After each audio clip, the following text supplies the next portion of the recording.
How long do you let a turkey rest after cooking? I have heard mixed advice on how long you should let a turkey rest after cooking. Last year my wife and I watched a Thanksgiving cooking show with Gordon Ramsay and he said you should let the turkey rest for as long as you cooked it. If you cook it 3 hours, it should rest for 3 hours. That seems like an awful long time to me. Everything else I've read looks like 30 minutes to an hour is fine. Any suggestions? The purpose, as with any cooked meat, is to let the meat firm up so it doesn't release juices when you cut into it. In the case of a turkey, it also helps to let it cool enough to not burn you when you are carving and eating it. Both of these goals will be met in 30 minutes to an hour.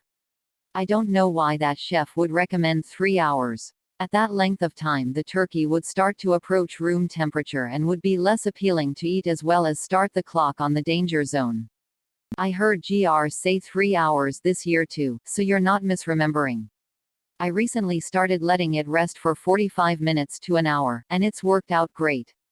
My reason for choosing that amount of time is, that's how long veggies need to roast in the oven.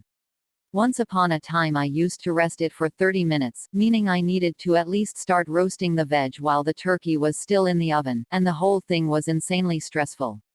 Now I prep the veggies but put them dry on baking sheets an hour before I want to eat, or when the turkey is clearly cooked. If that happens sooner than I expected, I pull out the bird and get it out of the roasting pan and onto a tray to rest with foil over it. I put the fat and juices from the roasting pan into a measuring cup to settle, and get the fat spooned over the potatoes, and in they go.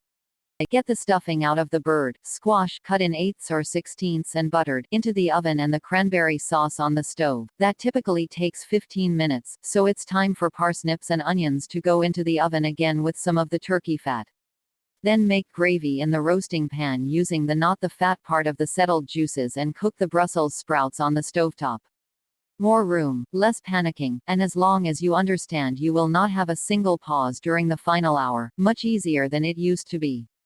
We have had no consequences of resting it for up to an hour, and I don't see any purpose in resting it longer.